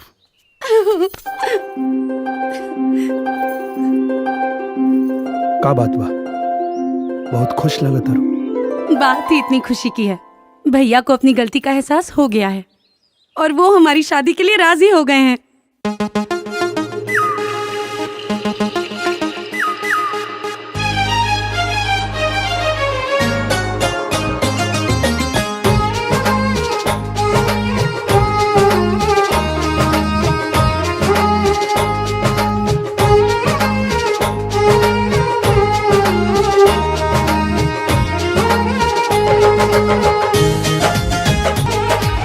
सावन में हरिहर भइल भतवे कोढ़िया आइल, चढ़ते कुंवारी पीर दिया फुलाइल।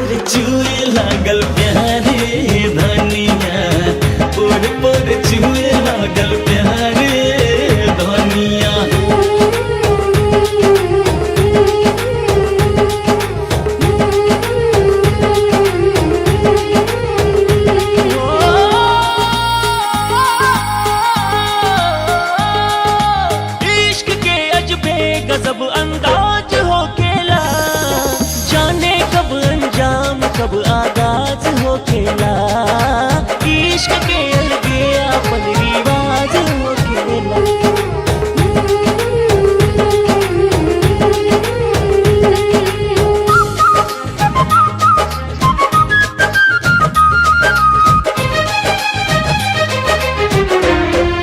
लागल प्यारे जानिया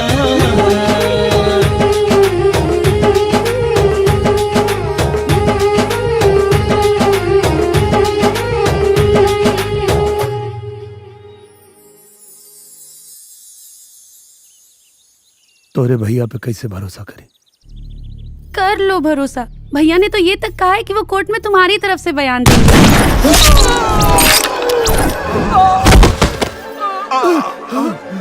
रामदीप, राजेश, रामदीप, राजेश,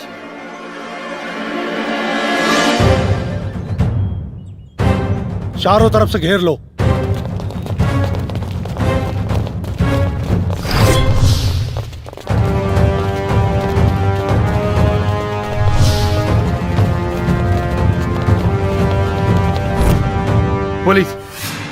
पुलिस ने हमें चारों ओर से घेर लिया है। तुम्हार भैया धोखा दे रहे। अब लागत अब मिशन पूरा ना हुई। मिशन पूरा होगा, मिशन पूरा होगा यादव, तुम चिंता मत करो। मैं इनको सामने से चकमा देता हूं, तुम लोग पीछे से निकल जाओ। अरे सर, ये तो मौत के मुंह में कूदना होगा। आप कूदना पड़े या कुछ भी करना पड़े, इसके अलावा और कोई दूसरा रास्ता नहीं है हमारे पास। चलो चलो, आ जाओ। लड़े के बाटे धर्म युद्ध कर विशाल गर्जना मिटी भले ही जिंदगी मिटी कबोई फर्ज ना। लड़े के बाटे धर्म युद्ध कर विशाल गर्जना मिटी भले ही जिंदगी मिटी कबोई फर्ज ना। देश प्रेम देखे नहीं अपना पराया, जो भी हम गद्दार सबके कर दे सफाया। बन के सियाही सिपाही ले। पलटूराम जी सर। मेरा गाड़ी तक पहुंचना बहुत जरूरी है। ऐसा करो जी सर, तुम लोग मुझे कवर फायरिंग दो। ओके सर। चलो चलो निकलो।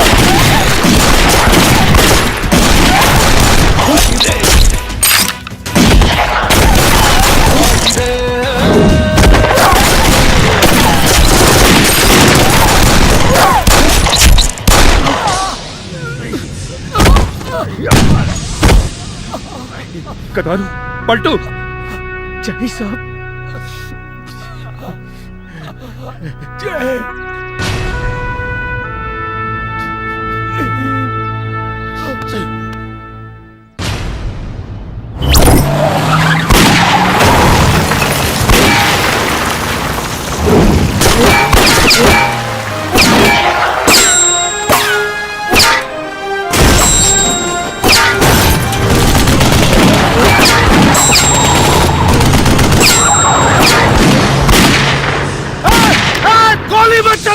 गाड़ी में बहन है मेरी।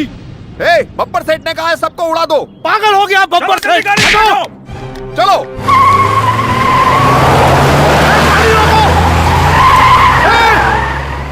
हाथ ऊपर कीजिए एसपी साहब। तुम यहाँ गाड़ी में? मेरी बहन कहाँ है? यादव, मेरी बहन कहाँ है? क्या हुआ? बात जब खुद पे आई तो सख्ते में आ गए। मैं अपने मकसद की कामयाबी के लिए किसी लड़की का इस्तेमाल नहीं करूंगा। चिंता मत कीजिए, आपकी बहन सुरक्षित है। अमरपाली, आर यू ओके बेटा? जाइए मैडम जी, इनके साथ गाड़ी में जाइए। नहीं यादव, मैं तुम्हें यहाँ इस हाल में छोड़ के नहीं जा सकती, वो भी इनके साथ। इन्होंने सिर्फ तुम्हें ही नहीं मुझे भी धोखा दिया। आई डोंट ट्रस्ट यू भैया। मैं कह रहा हूँ गाड़ी में जाइए, बैठिए आप। चिंता मत करिए, मुझे कुछ नहीं होगा।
वर्दी गई तो क्या हुआ, जमीर अभी बाकी है। सत्यमेव जयते जयते, सत्यमेव जयते, सत्यमेव जयते, सत्यमेव जयते।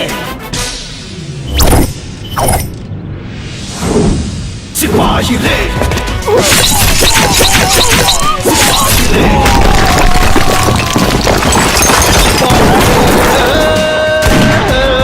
हरी सिपाही रे।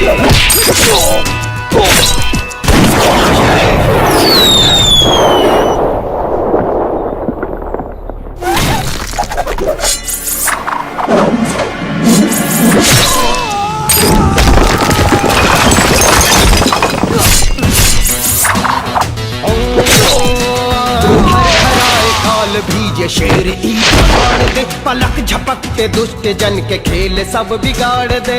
तीन रंग वाला सर पे जब कफन की मोड़ दे, महाभारती के लाल रंग के मोड़ दे। सामने टिकेला के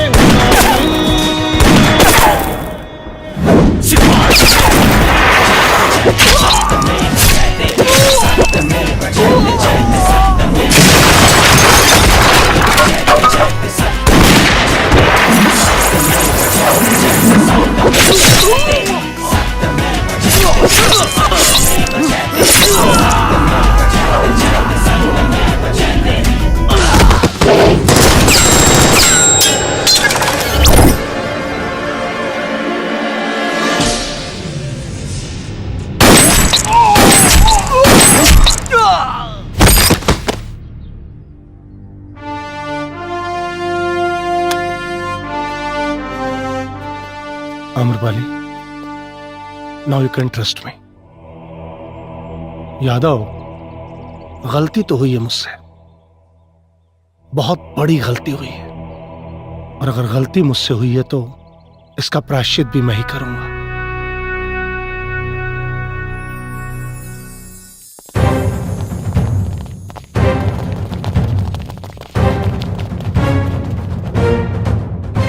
कहा रे एसपी, इमा कैसे रे?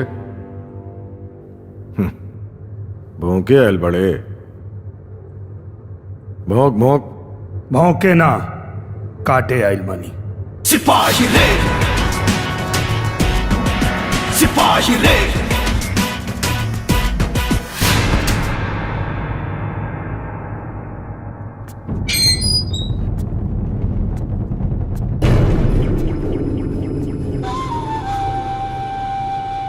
बासी रोटी और गरम खून के नाश्ता हमरा बड़ निकला गिला।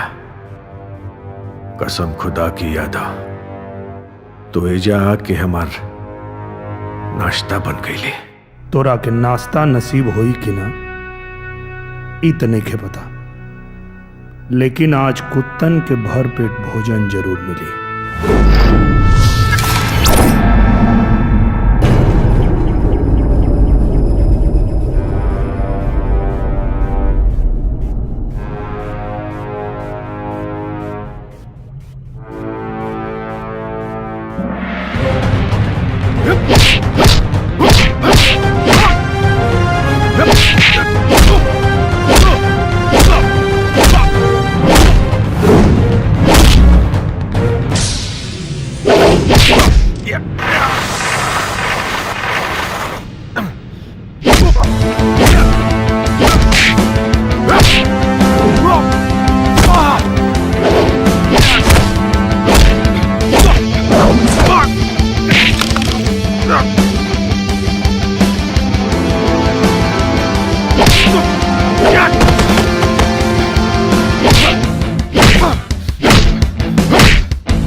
सिपाही रे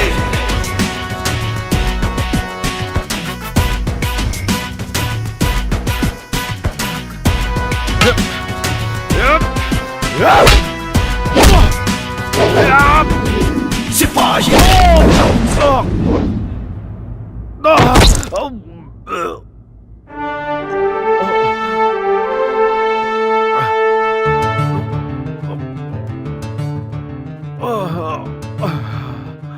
का भाई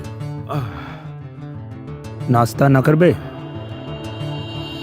जौन काम तोर लोहा के किला ना कर पैलस इस सिपाही के डंडा कर दी।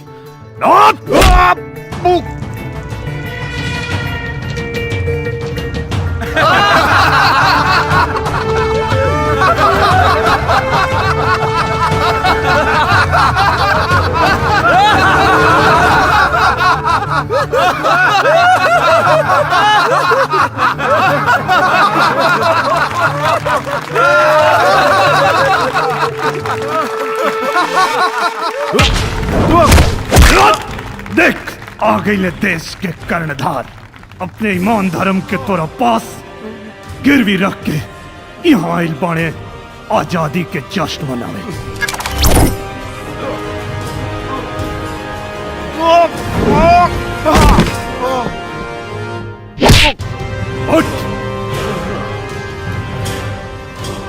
एसपी खड़े खड़े क्या देख रहे हो? रोको उसे।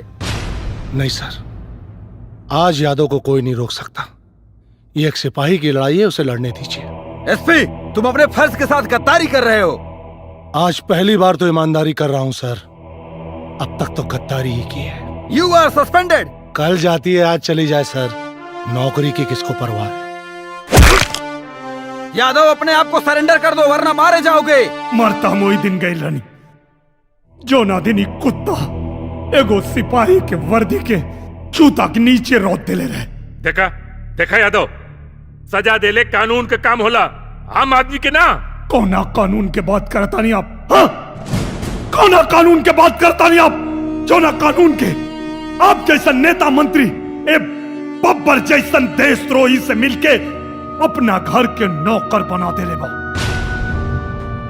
हम विश्वास दिला रहल बानी ई मीडिया के सामने कि तू बब्बर के छोड़ दा और सरेंडर कर दा। बब्बर के सजा अदालत में मिली और तोरा बेगुनाही के भी। कौना सजा के बात करता नहीं आप? हाँ?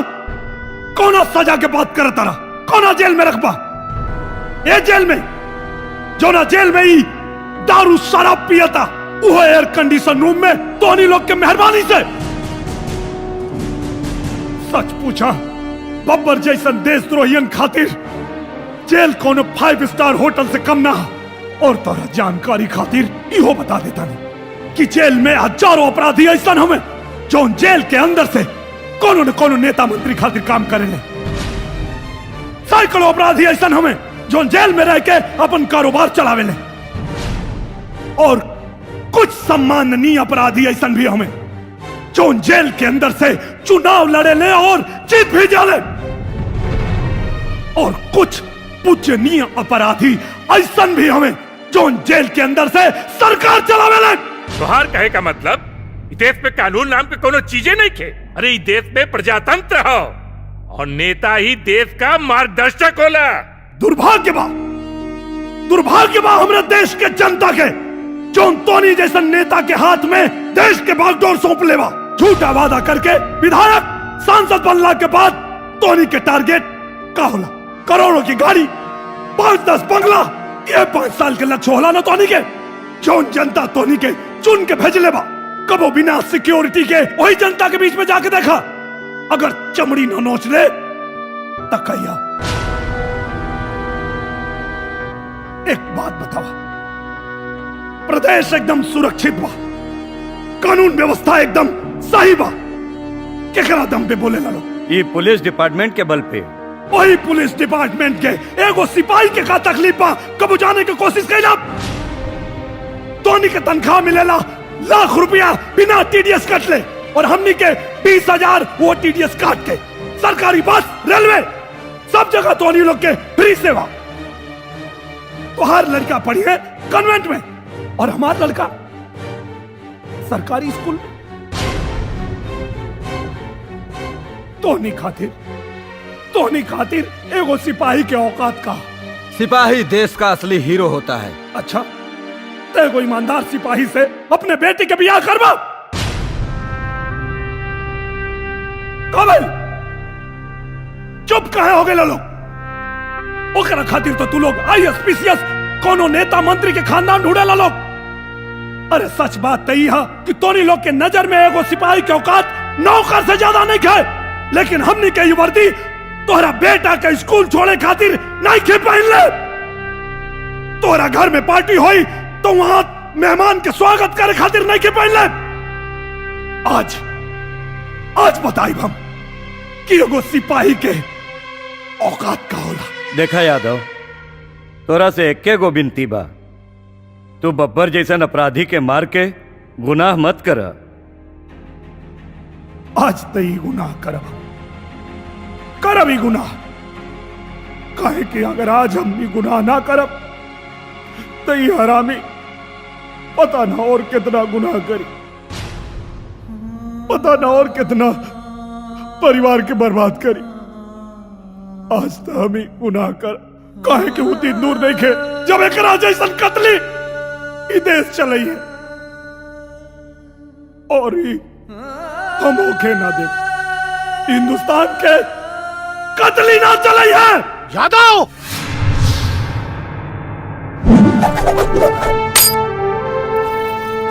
बचपन से सुना था रहल बानी कि कानून अपना हाथ में ना लेवे के चाहिए, लेकिन आज कानून अपना हाथ में ले अपना हाथ में कानून।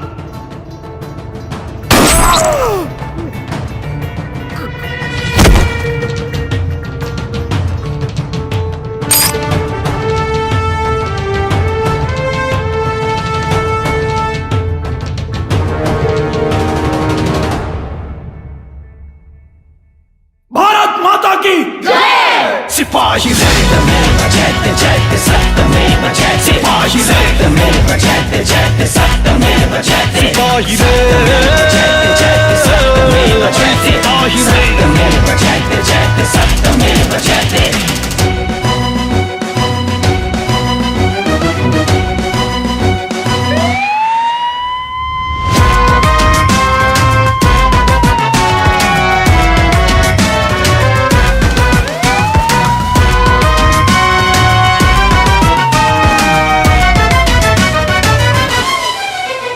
लड़े के बाटे धर्म युद्ध कर विशाल गर्जना, मिटी भले ही जिंदगी मिटी कबोई फर्ज ना।